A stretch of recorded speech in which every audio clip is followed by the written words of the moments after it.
ప్రాచీన మంత్ర సాధనలు యూట్యూబ్ ఛానల్కు స్వాగతం. ఈరోజు అమావాస్య, అద్భుతమైన ఘడియ. ఇది చాలా ప్రత్యేకమైన అమావాస్య.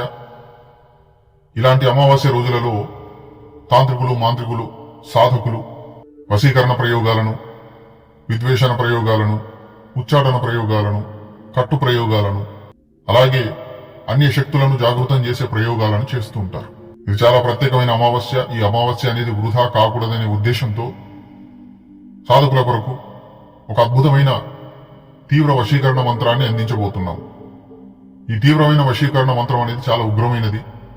ఎందుకంటే ఈ యొక్క మంత్రము కాళికాదేవి మరియు భద్రకాళి అమ్మవారికి సంబంధించింది. ఈ మంత్రాన్ని జాగృతం చేసుకునే పద్ధతి, విధానం చెప్తాను, జాగ్రత్తగా వినండి.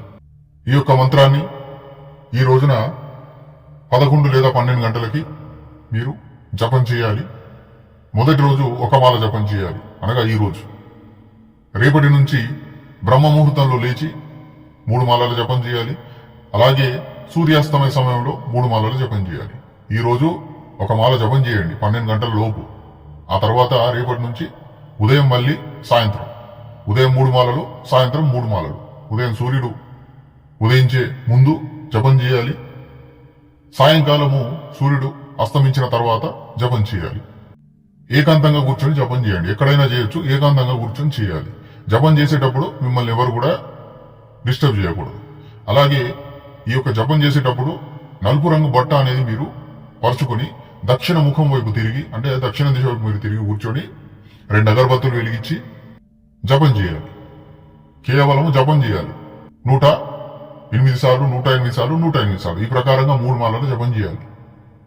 మీ దగ్గర రుద్రాక్ష మాల ఉన్నా, హకీక్ మాల, నల్ల హకీక్ మాల ఉన్నా, అలాగే కపాల మాల ఉన్నా, ఏ మాల ఉన్నా పర్వాలేదు, ఈ మంత్రాన్ని జపించండి.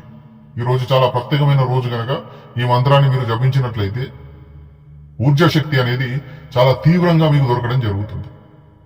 మనం సాధారణ రోజులలో ఒక 21 రోజులు అనుష్ఠానం చేయడము, 41 రోజులు అనుష్ఠానం చేయడము, క్రమం తప్పకుండా 3-4 నెలలు జపం చేస్తూ ఉంటాం కదా. అదే ప్రకారమైన శక్తిని కేవలం మీరు ఒకే రోజులో పొందవచ్చు. కానీ ఈ మంత్రం జాగృతం అవ్వాలంటే మీరు ఈ రోజున ప్రారంభించి 11 రోజుల వరకు జపం చేయాలి. 11 రోజుల తర్వాత మీకు ఈ మంత్రం అనేది జాగృతం అవుతుంది. జాగృతం అయిన తర్వాత అప్పుడు మీరు ఈ యొక్క మంత్రంలో అముఖం అనే పదం ఉంటుంది. ఆ యొక్క పదాన్ని తొలగించి ఆ అముఖం అనే పదం స్థానంలో మీరు ఎవరినైతే వశీకరణం చేసుకోవాలనుకుంటున్నారో, ఎవరినైతే మీ మాట వినేలాగా చేసుకోవాలనుకుంటున్నారో వారి పేరు జోడించి, వారి ఇంటి పేరుతో జోడించాలి. చాలా మంది పొరపాటు చేస్తుంటారు, కేవలము పేరునే జోడిస్తారు. పేరుతో పాటుగా ఇంటి పేరు జోడించి జపం చేయాలి. అముఖ స్థానంలో ఆ అముఖం అనే పదం తీసేసి ఇంటి పేరుతో సహా ఫలానా వ్యక్తి పేరును జోడించి మీరు ఆ మంత్రాన్ని కంటిన్యూ చేసి జపం చేయాలి. రోజు బ్రహ్మముహూర్త సమయంలో 3 మాలలు, ఆ తర్వాత సాయంకాలం సూర్యాస్తమయ సమయంలో 3 మాలలు. ఈ ప్రకారంగా 11 రోజులు ఈ జపం చేయండి. ఇక్కడ ఈ విషయంలో కొంచెం కన్ఫ్యూజ్ అవ్వద్దు. మంత్రము వీడియోలో ఇచ్చిన ప్రకారంగా రోజు ఉదయము 3 మాలలు, సాయంత్రం 3 మాలలు. ఈ ప్రకారంగా 11 రోజుల జపం ముందు చేయాలి.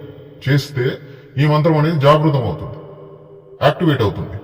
ఆ తర్వాత ఈ యొక్క మంత్రం ఏదైతే ఉందో ఇందులో అంటే 11 రోజుల తర్వాత 12వ రోజు ఈ మంత్రంలో అముఖం అనే పదం ఏదైతే ఉందో దాన్ని తొలగించి ఎవరినైతే వశీకరణం చేసుకోవాలనుకుంటారో వారి యొక్క ఇంటి పేరుతో సహా జోడించి మంత్రాన్ని చదవాలి. ఉదయం 3 మాలలు యథావిధిగా, సాయంకాలం 3 మాలలు. ఈ ప్రకారంగా మీరు ఈ యొక్క జపాన్ని ఈ రోజున ప్రారంభించి, ఈ అమావాస్య రోజున ప్రారంభించి మీరు 21 రోజుల అనుష్ఠానం చేయాలి. 11 రోజుల మంత్రం ఎలా ఉందో అలా యథావిధిగా చేయండి. ఆ తర్వాత 12వ రోజు నుంచి మంత్రంలో వ్యక్తి పేరును జోడించి జపం చేయండి మిగతా 10 రోజులు. ఈ ప్రకారంగా 21 రోజులు మీరు జపం చేయాలి. ఈ రోజు మీరు చేసే జపం అనేది లెక్కకు రాదు. కానీ ఈరోజు ప్రత్యేకమైన ఘడియ కాబట్టి మంత్ర ఊర్జా శక్తి చాలా మీకు దొరుకుతుంది. అలాగే మంత్రం జాగృతమయ్యే అవకాశాలు 100% ఉంటాయి. కనుక ఈ రోజున జపం ప్రారంభించాలి. కానీ మీరు లెక్క పెట్టేది మాత్రం ఎన్ని రోజులు జపం చేస్తున్నారనేది రేపటి నుంచి లెక్కలోకి తీసుకోవాలి.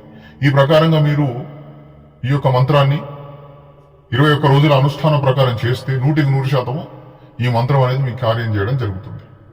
ఈ మంత్ర జపం చేసేటప్పుడు మీకు భూత ప్రేత పిశాచ గణాలు దర్శనం ఇవ్వడం జరుగుతుంది.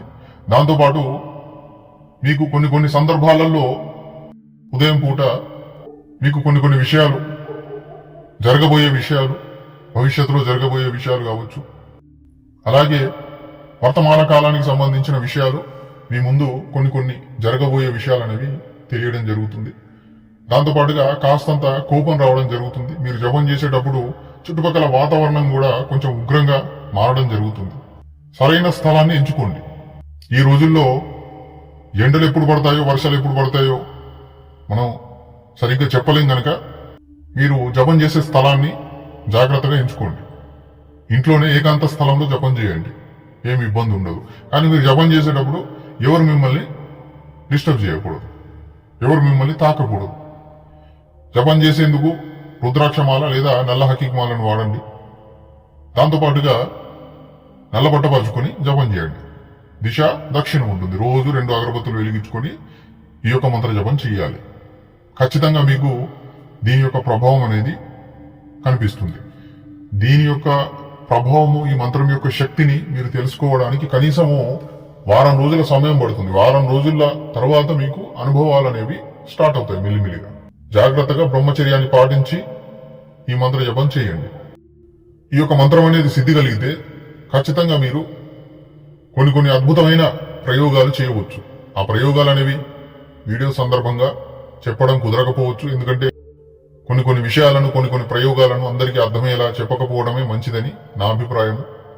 ఈ మంత్రాన్ని ఖచ్చితంగా మీరు సిద్ధి చేసుకుంటే 100% ఈ మంత్ర ప్రభావం అనేది ఇతరులపైన మీరు ప్రయోగించవచ్చు, ఇతరులు మీ మాట వినేలాగా. కానీ ఎప్పుడు దుర్వినియోగం చేయకూడదు ఇలాంటి మంత్రాలను. ఎందుకంటే ఇలాంటి మంత్రాలను దుర్వినియోగం చేయడం ద్వారా మీకు ఏవైనా సైడ్ ఎఫెక్ట్స్ కూడా అవుతాయి. ఎందుకంటే ఇది ఉగ్రమైన మంత్రం. ఇంతకుముందే చెప్పడం జరిగింది, ఈ మంత్రం అనేది కాళికాదేవి, భద్రకాళి అమ్మవారికి సంబంధించిందని. గమనించండి విషయాన్ని. మంత్రాలు పనిచేస్తాయా లేవా అనే ఉద్దేశం ఉన్నవారు, మంత్రశక్తి అసలు ఉందా లేదా, మంత్రాలు నిజంగానే పనిచేస్తాయా లేదా అనే ఆలోచన ఎవరికైతే ఉంటుందో ఈ మంత్రాన్ని ఒకసారి మీరు వారం రోజుల పాటు జపించి చూడండి. ఖచ్చితంగా ఈ మంత్రశక్తి యొక్క తత్వాన్ని మీరు అర్థం చేసుకోగలుగుతారు. భిన్నమైన కలలు పడతాయి, భిన్నమైన సంఘటనలు మీ జీవితంలో జరుగుతాయి ఈ జపం చేసేటప్పుడు, ఈ సాధన రోజులలో.